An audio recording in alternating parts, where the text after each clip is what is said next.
everybody. Welcome back to another episode of Unraveled and Rising. We're so excited. This is episode number 3. We've made it through the 3 podcasts. We could do this. So, by the way, our new website is up. It's in the show notes for this particular episode. Our new website is up. We're on Spotify, Apple Podcasts, and we have a great download on our website. If you want to visit, just fill out the form on our website. There's a nice little download. It's kind of a healing starter kit, I'm calling it. You know, just some prompts and things to get you started on maybe some journaling or maybe some things you can say to yourself and some affirmations and things like that. Just go to unraveledandrising.com and you will see it there. This is going to be a great episode. We're continuing with our storytelling. And before we do that, we're going to check in just with each other to see how we're doing this week because we don't see each other all the time in person. So this is our time to do that. And for me personally, I'm feeling energized. I'm feeling like I have a lot going on, a lot of great stuff going on. And I'm feeling really energized and ready to hit the road and hit the ground running. So I'm feeling pretty good about myself. You know, I'm feeling like things are happening the way that I want them to happen. And I'm feeling really positive. What do you think? How are you doing, Kim? I'm feeling a little nervous. Haven't shared this part of my life outside of, counselor or friends. But I'm ready to share. Nice. We love you for doing this too, Kim. Yes. Terry, what about you? So this morning, we have a weekly mastermind, and because you're on that with me, Michelle. And I was feeling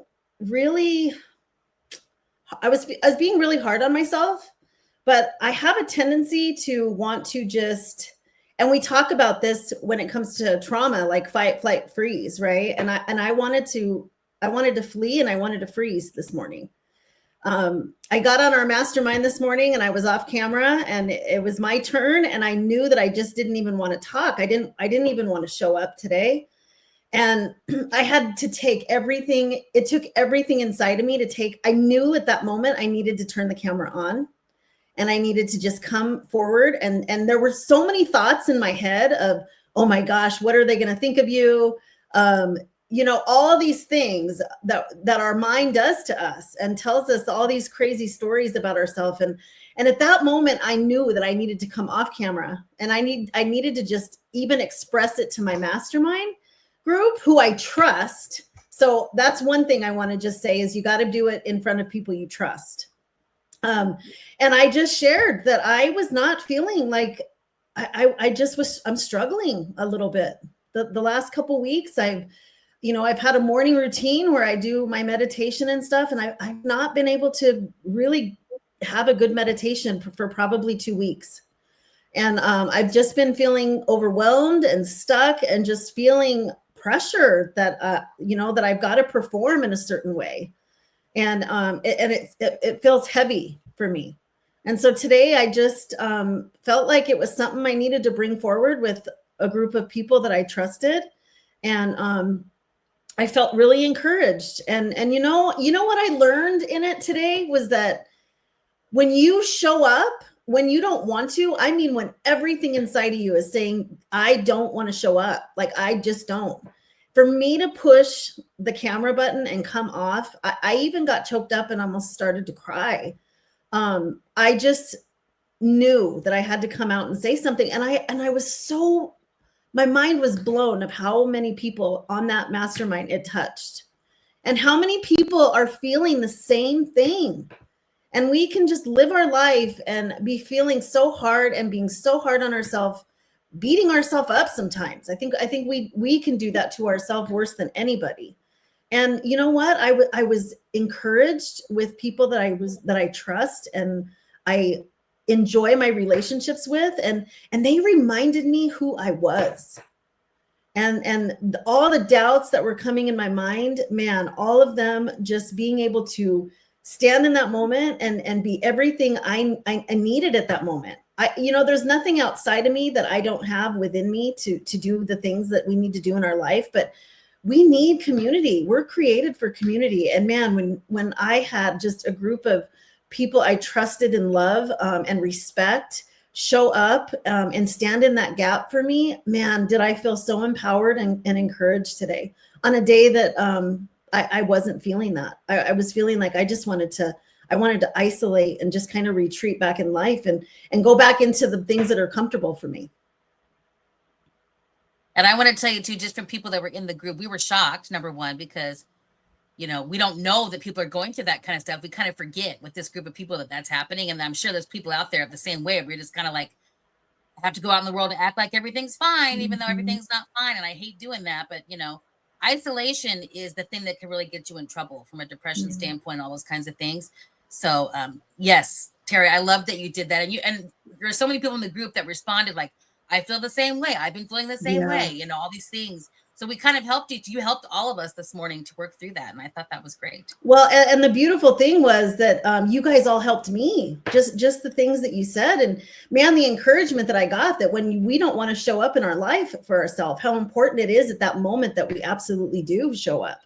Because it's in those moments that we have to show up even more. Yeah. So true. Thank you. Well, and that's, Terry, that you shared that. I've been since like the week before, since about May 15th, I've been in a funk.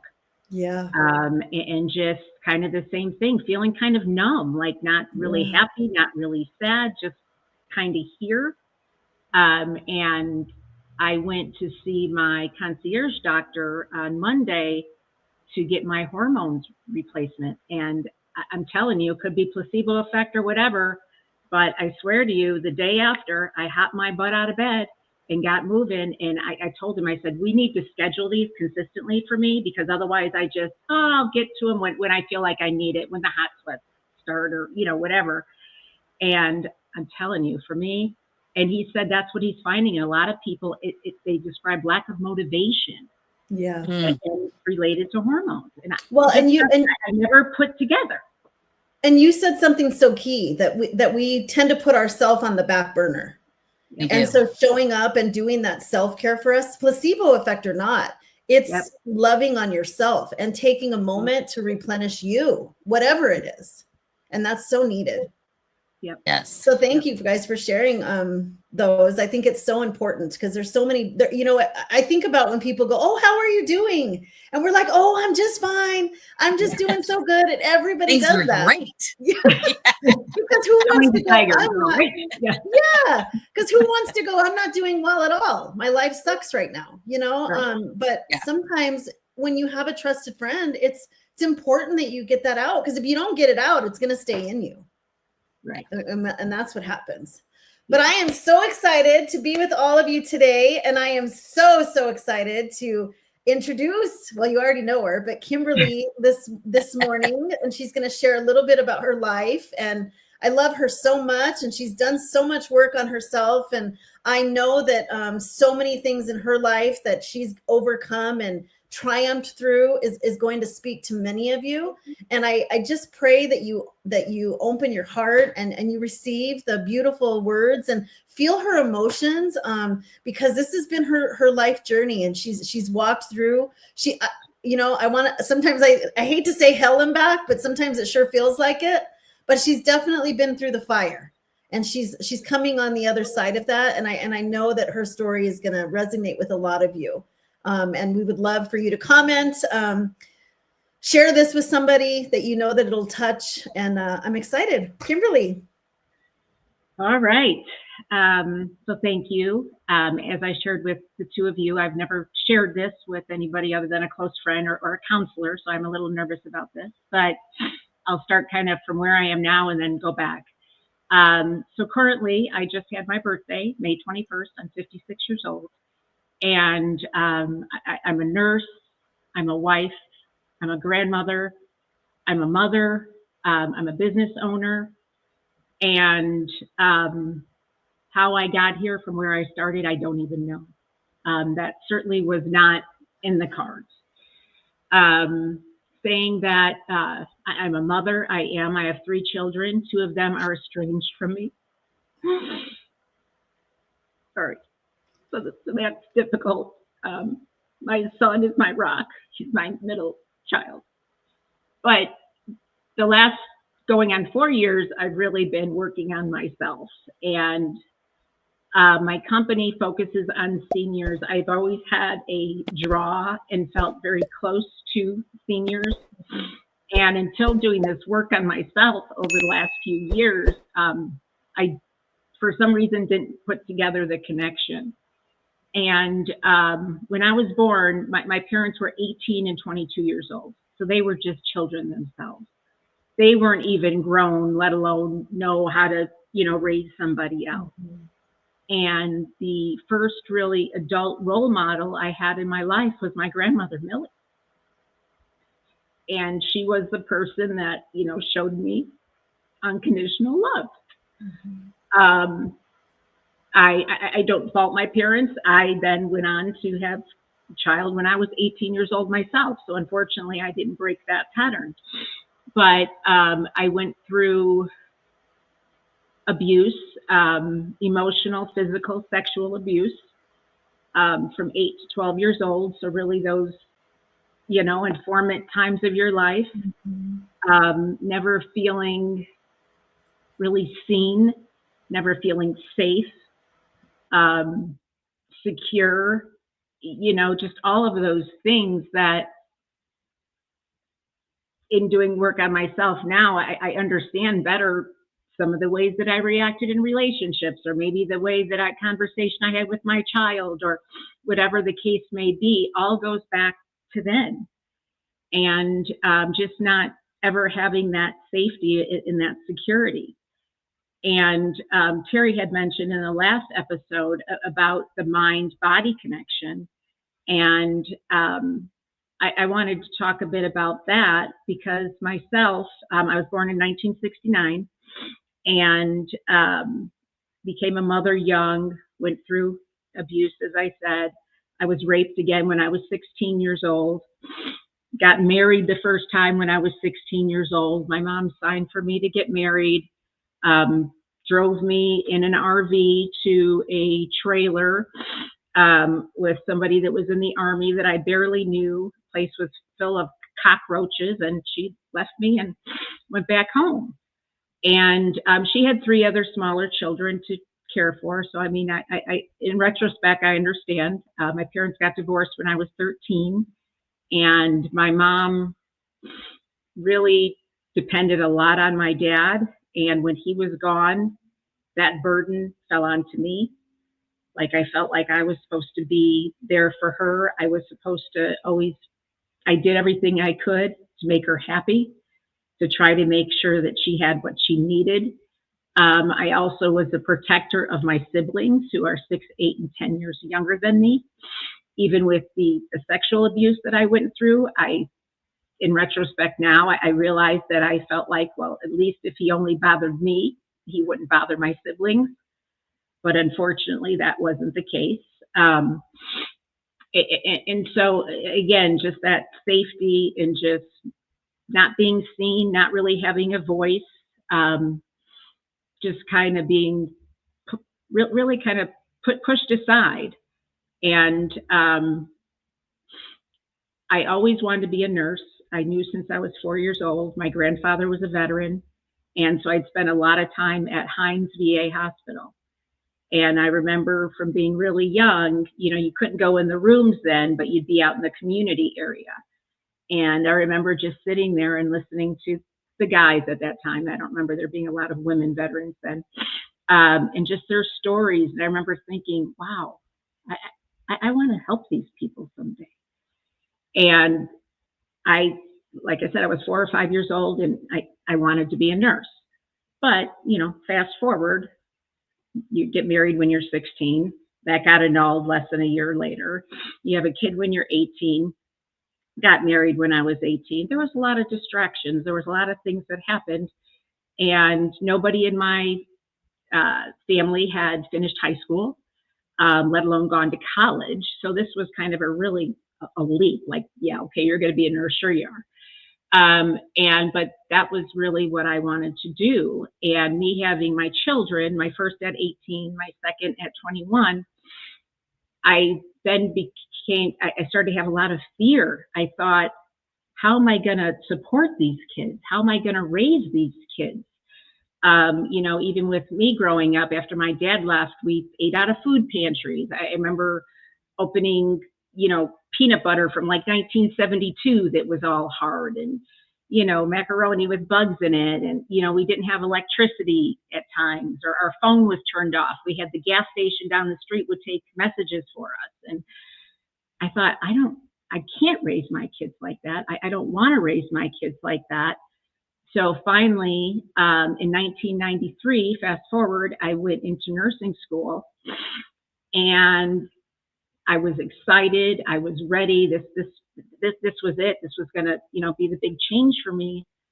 Well, then my body started failing me. I started having difficulty writing, pain in my arm, and just kind of blew it off. I thought, okay, it's carpal tunnel. I would use different, size pens, use different things. And I needed to get through nursing school. So it didn't really matter what was going on with me physically. This was my goal, and that was it. And I am the type of person that later diagnosed as ADD as an adult. Man, if I've got my mind set on something, I'm going to do it, and nobody's going to stop me. Now, there's squirrels and other things in between, but I mean, I can be hyper-focused for sure. And so there was just no question. It took me 5 years to get through essentially a 2-year plan, an ADN, because I had to take over, classes that I got my GED. And so it was a long road to get there, but I did it. And when I went to the doctor to check for my carpal tunnel, he said, "You don't have carpal tunnel. There's something neurological going on." Okay, well, what? And that was basically all he said. He was an orthopedic, and orthopedics do surgery, and it wasn't something that needed surgery, so neurological, and just kind of sent me on my way. Well, I didn't even really know what that meant. And I was working in the neuro ICU, and there was a female neurologist working, and she happened to see me writing. Now, mind you, I'm right-handed. I taught myself how to write left-handed because my right hand wasn't working anymore. And so this neurologist said to me, she goes, "Will you write for me?" And I'm like, "What?" She goes, "Write for me," because she had noticed something when I was writing. So I, wrote, whatever for her. And she said, "You look like you have writer's cramp." And I said, "What?" So then we start talking, and I start telling her what's going on. Well, she said writer's cramp, which is also known as dystonia, which is a neurological disorder where there's a disconnect from the brain and the body. So the brain tells the body to fire, to contract, just kind of continuously, and not when it's supposed to. So anytime I would try to do something very intentional with my right hand, it would start to curl and a lot of pain in my muscles. So that's why I started writing with my left hand, just because of the pain. And so she saw me, she gave, Botox was new then for this type of disorder. She was out of rush. She gave me a couple of shots, made me really weak. So then I was kind of fighting, do I want to be weak? Do I want to be in pain? Long story short, I saw many doctors. They wanted to put me on antipsychotics. They wanted to put me on antidepressants. And nothing against males, but I do have to say these were all male doctors. That just really kind of blew me off, which unfortunately is women still to this day is not uncommon, and why we need to be advocates for ourselves and why we really need to speak up for ourselves. And there was a doctor I moved to San Diego, a doctor in San Diego that diagnosed me and was caring for me. And so yes, so then eventually I was diagnosed with generalized dystonia. I had deep brain stimulation surgery in 2018, got my hands back, got my life back. I still get Botox every 16 weeks or so. But my neurologist that I see today, who's been my lifesaver, told me that there was definitely, it came on almost like an autoimmune does with people, right? Where your stress just builds up so much that your body starts attacking itself. And that's what he told me, that it was something that he firmly believes that there was something there. And, just the nursing school was kind of the final straw. So I guess the message there is, my mind kept trying to block all of the things that were happening to me and try to kind of suppress them, but my body felt it. And it just couldn't take anymore. And so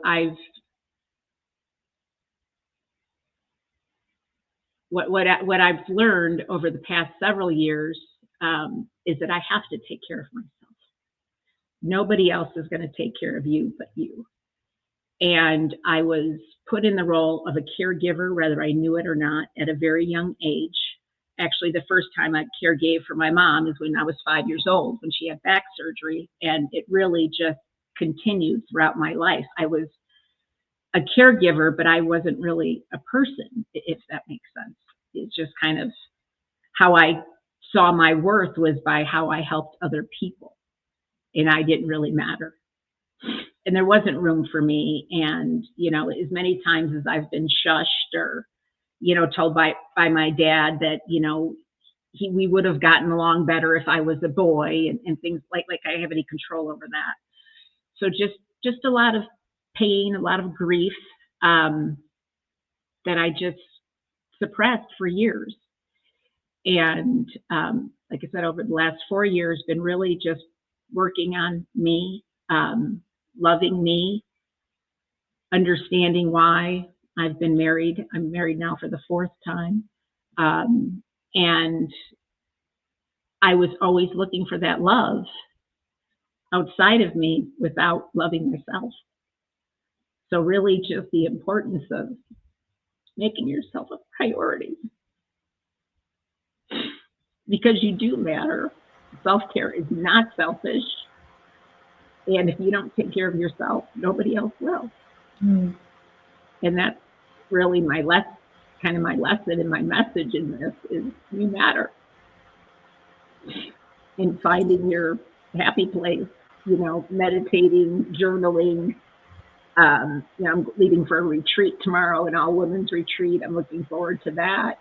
Just having time and enjoying things that you want to do for you, not for someone else. And I love being a caregiver. I do. And that's what I will, you know, do as far as my job, because I'm good at that, because I've been doing it for 51 years. Yeah. One thing over that amount of time. But, you know, being a caregiver for myself, I've got to care for myself. Gosh, Kimberly, thank you for sharing that. You said so many things, and a few that I just want to hit on is, you know, you took us back to when you were 4 and 5 years old, and this stuff was beginning to happen. And, you know, what I want to tell our listeners out there is that when we start experiencing traumatic things in our lives, and it doesn't have to be physical abuse. It can be trauma. Doesn't have to be what happened to you. Sometimes it's what didn't happen for you. And having those caregivers there that are there to nurture and love us and meeting our needs at a time that we needed them. But when you're 4 and 5 years old, who do you tell? Where do you go? And what our body does is we escape and we go inside and we begin to go internal, because where else are we going to go? You know, we're dependent on those caregivers, even if they're abusive, right? And so where do we go? So we go internal, and then we begin to disconnect inside. And Kimberly talked about, you know, later on in life, having these autoimmune diseases and things that come on. And that is so profound. Her and I as nurses, and that's a whole nother topic, but our body is going to find a way to get that trauma out. If we don't deal with it and we're suppressing it, it is going to manifest. And a lot of times, and maybe some of you guys know people like this, but it can show up in fibromyalgia. It can show up in things where you go to a doctor and you're feeling this stuff in your body, and they're doing test after test and they can't find anything. Right. And they almost don't believe you sometimes, but you're feeling this internal pain. And those are the moments that we can look back and go, you know, trauma can be a really good lesson, and it can be a really good teacher for us if we're willing, and if there's healthy people in our life to help us walk through that. But you said so much, and how you definitely have learned to go on this journey of being there for yourself and how important that is. And I just want to speak to caregivers out there, and that is what we do, right? We don't get needs met for us, and then we find that, oh my gosh, I matter to somebody that I'm caring for when I become a nurse. And then all of a sudden it becomes this, oh, I'm fulfilling a need by caring for others, but we're not really great at caring for ourselves. And as nurses, and Kimberly and I have learned this, and for me, the hard way, it is vital that I take care of myself before I can ever show up and care properly for my patients. You know, self-care is not selfish. It's absolutely necessary, just like you said.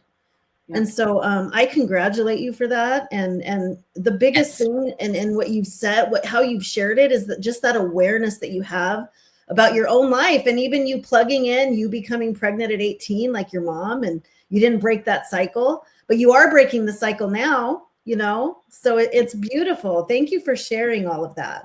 Yeah. Thank you for listening.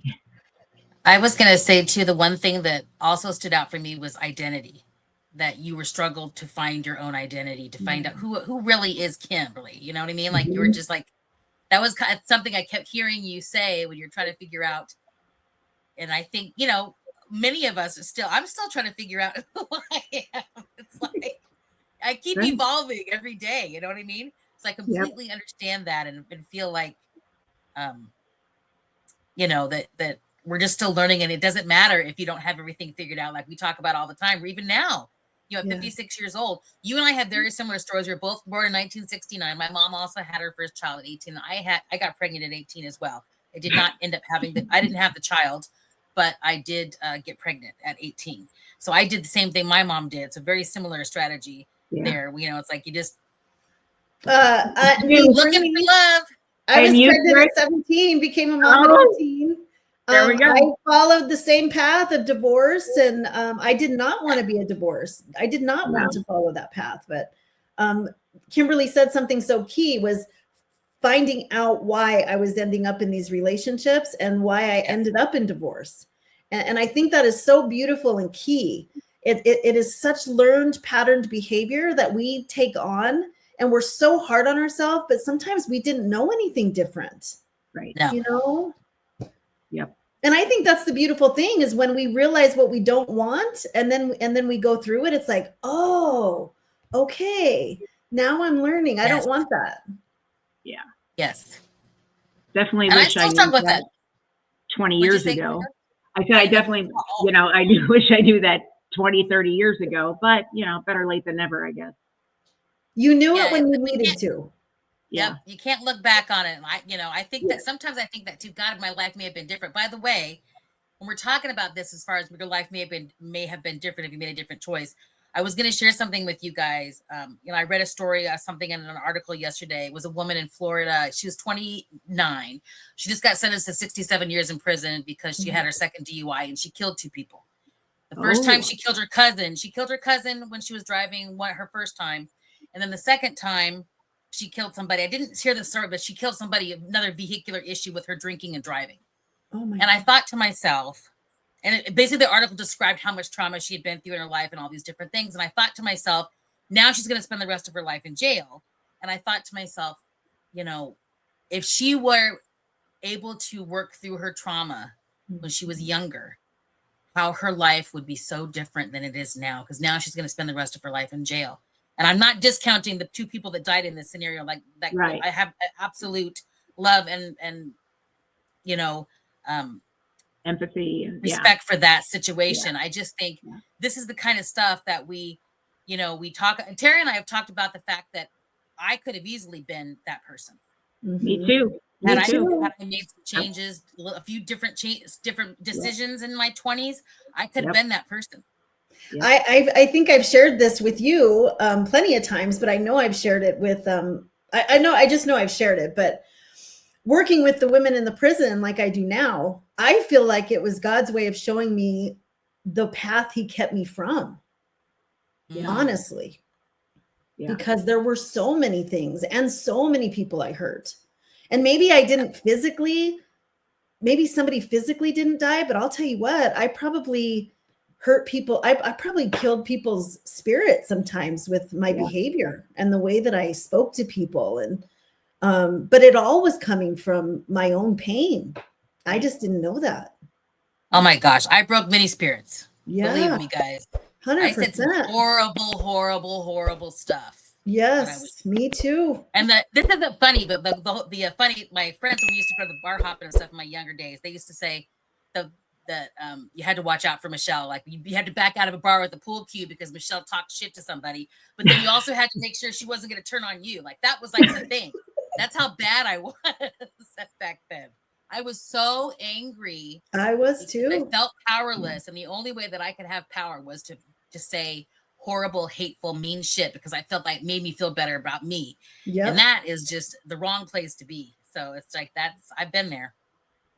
Well, and the heap of pain and suffering that we put on our own self when we do that. And I didn't realize that I was the cause of much of my own suffering. Absolutely. Yep. And it's also hard to live it down. Go ahead, Kimberly. Sorry. No, I was just saying, I was listening to a neurologist yesterday talking about alcohol and how he's really disturbed at the fact that they call it drugs and alcohol. He's like, because alcohol is a drug and it is a toxin. And it is, I mean, I stopped drinking 3 years ago, thank God for me, because I would not have done this healing and this work had I not done that, because that was such a vice for me since, gosh, probably I was in my teens, quite honestly. It was just kind of the thing everybody was doing. I think I started smoking when I was 12. I mean, to think about that now is just insane. But that was kind of just what you did. Well, and there's a, all addiction, there's a root to all addiction. Oh yeah. And where the world can judge people for that. But you know what? There are hormones and things that are being produced when someone is taking that drug or that vice that they choose, because and we're criticizing, but yet they have found the baby blanket and the comfort that they need. And so we as a society, we have to like think outside of the box and figure out what's going on here. People are hurting in this world. And we can't judge people's vices, because if it's alcohol or if it's drugs or if it's sex, if it's gambling, if it's food, I mean, there's things that we don't talk Amazon. about. I mean, it's. What'd you say, Kimberly? I said if it's Amazon. Yeah. Social media, getting that dopamine hit. Yeah. That's an addiction. So it's all the same, Yep. Yeah. And the thing too, that's the thing. And we're kind of, we're going all over the place on topics today, but I love this conversation because that's why the homeless issue can't get solved, because you have all these people on the streets who are addicted, and they can't just put them in jail. They have to go through treatment, and most of them aren't even going to want to get helped anyway. If the percentage that want to get helped, you have to put them in some sort of treatment program, and then most people don't get sober the first time. They'd have to go through it, several times. It's like nobody's going to pay for that, and that's why the homeless issue never gets solved. It's so complicated. When people say to me, I wish if they just go get a damn job, they wouldn't be homeless. I'm like, you're so oversimplifying the situation here, because how are you going to get a job when you're addicted to drugs? You're not even going to be able to go and here's my plug for taking a shower. Yeah. And here's my plug for that is why our society as a whole, in every single profession, but as humans, humanity, we must be trauma informed. And this is the baseline of trauma informed. That behavior is communication. And so rather than judge, it's actually what happened to this person that has created this. There's something there. And so compassion and empathy and just kindness goes a really long way. Yeah. But something you said, Michelle, reminded me of someone I cared for. And she was coming in with, pancreatitis related to alcohol, pancreatitis, and having some issues with her liver, and very young. And she said something so interesting, and it was, I don't know how to cope any other way. This is what I saw my mom do. So alcohol became a way of behavior that she didn't even know was wrong. To be fair, this is how we deal with stress, right? 100%. Yep. It's just your form of medication. You're trying to numb it, and the problem with that is, yeah, it's fun for maybe the first, hour, and then it goes downhill fast from there. Those Right. experiences like that. It's like it just does it makes you feel better. It soothes you for a little bit of time, and then all the other issues come up and all the problems that it causes beyond that. Yeah, So all of it's a tough it's situation. fun for a season, and then it Yeah. catches up to us, and then it's like, how did I get here? There's like this 100%. wake-up call. I think it was so important too, Kimberly, for you to share that today, because Yeah. I just feel like there's so many people, and we're not comparing trauma, guys. That's another thing we don't want to do either. When some people say they've gone through trauma, I think some people say, well, I haven't gone through what Kimberly's gone through, so I don't have trauma. No, we're not comparing ourselves on who has the worst trauma. That's not what we do. No. Everybody probably has some trauma, right? Right, Terry? It's like, Yeah. Can Well, you talk and a little bit that's about the lie. Is that Yeah. we think, and that's how we just numb it down and suppress it, because it's like, oh well, I didn't have that story, so mine's not that bad, so I can't say that I had trauma. But your body doesn't see Kimberly's as any different than if you had a verbally abusive parent in your life that told you you were good for nothing and you were never going to amount to nothing at all. It doesn't matter. When you hear that over and over and over, that is trauma. Yep. You believe it. You start to believe it. You do. Yeah. If somebody out there is listening to this and doesn't have a place they can go that has trustworthy people that they can talk to, what is a recommendation that we have for those folks? How do they find a trustworthy community? We are building a trustworthy community right here. And this is a safe community. So you can always reach out and talk to one of us. Any one of these women here can support and just talk you through that, help you with resources. The one thing that I will say is we cannot navigate through this kind of life or past experiences alone. We need community. We heal in community. We were never created to do life in isolation. And it is dangerous. That is a recipe and a road to destruction by just isolating and being alone with your own thoughts when they're in that kind of energy is, whew, just being able to call Michelle or call Kimberly and be able to express my thoughts. I mean, just like today, the experience today, what I was telling myself in my own head, I knew the way I got out of it was take myself off camera, come and talked with people that I trusted, and they spoke life into me. And sometimes that's all we need, is a reminder of who we are, because sometimes we don't see it for ourselves. Yeah.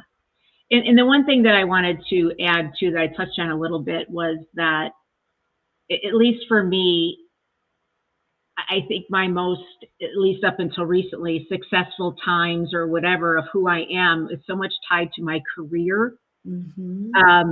Versus that it almost feels like it's outside of me, like it's a different person than me.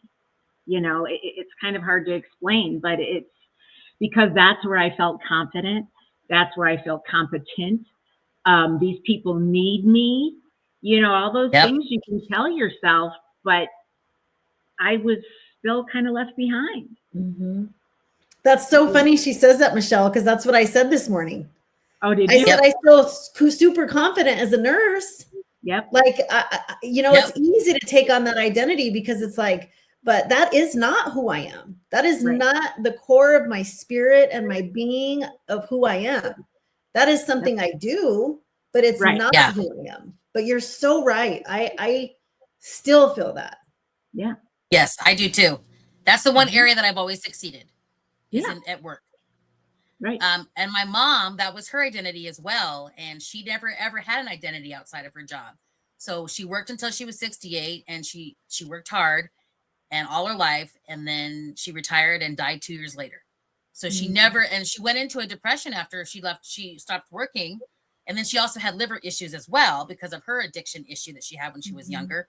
So she never enjoyed retirement or anything. She worked and then she kind of suffered the last couple of years of her life and then she died. And I am not going to repeat that pattern.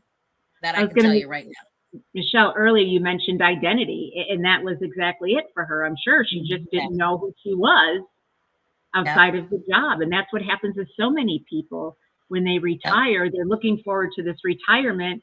And then they die within a couple of years because they lose their purpose. We all need purpose to get out of bed every day, to take that, one foot in front of the other. We have to have purpose. Doesn't matter if you're 6 or if you're 96. Yeah. You gotta have purpose. And I think we're living in a world right now that is dying to discover purpose. Yeah. And it really starts with finding out who are you? Like, what do you love? Like, when was the last time you even asked yourself, what do I want in my life? Is what I'm doing fulfilling me? Mm-hmm. You know, have I done things? Am I just doing things? Am I just existing? Am I being who others need me to be, but I can't show up and be myself? Yep. That healing starter kit that's on our website, unraveledandrising.com, actually has some prompts in there about that.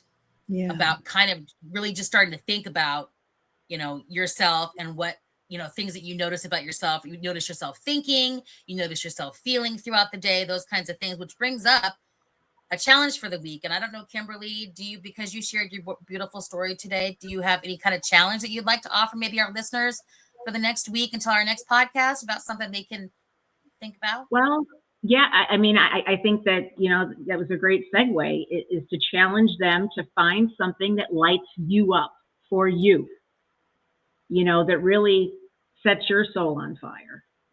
And I was just going to mention one thing. I love to laugh. And yesterday, just kind of something happened with my husband and I, and we both just cracked up. And I kept thinking about that today. I'm like, that just felt so good. Because it's been a while. I've kind of been in a funk, and then that makes your partner kind of be in a funk. And just, as soon as I woke up this morning, I'm going to have to actually tell him that. But it just really touched my heart, just being able to laugh together with him. That's so cool. It's just, it's just awesome. And that I love laugh to laugh. Too, that you can't breathe. One of those laughs where you can't breathe, and you're that belly laugh where you can't breathe anymore and you just can't. I had one of those recently. I live in a tiny home community, for those of you who don't know listening here. And we do some activities together, and we did karaoke together. And we went to a place over here that's not far away. And the lady that owns the property that I live in, Molly, her husband, Chuck, he is such a character. And he got out there and danced. And he was out there just shaking his hips and all this stuff. And I was so rolling. And then he wanted to sing that song Tequila, because there's no words. It's like, it just plays music, and then you say tequila like 3 times throughout the song. You don't even have to say it. But he was the Pee Wee Herman and just dancing the entire time because he had no words. And every sudden he'd stop and go, tequila. And then he'd start dancing. I was on the floor. I had not laughed that hard in so long, because he just lit up the room with his humor. And oh my gosh, that is such a good feeling when you have those, because you're right, Kim. How often do we actually do that? Yeah. It feels good. Or that, laughing so much you almost pee on yourself. That happens. I love that. Yep. Old lady. And who cares who looks at you, right? Just have fun. Yep. Do something you love. Yep. Even if it's not laughter, music, a walk out in nature. Even if it's just being home, doing nothing, reading a book. Yep. Something that you love. It doesn't have to be crazy. What is it for you? That's such a great challenge, Kimberly. Yep. Yes, it is. Great challenge. Thank you, everyone. Thanks so much for listening and watching today. We appreciate it. Like, subscribe, share this with someone that you think might enjoy it. You can also listen on Spotify, Apple Podcasts, and go to our website, our new website, unraveledandrising.com. There's a free giveaway there. Just fill out the form, and you'll get an email with that download for some prompts to help you out. Comment if you have something you'd like to say in regards to Kim's story or whatever we talked about today. We'd love that. And we will see you next time. And what we were going to say we were going to end with something with the soul. What was the soul comment?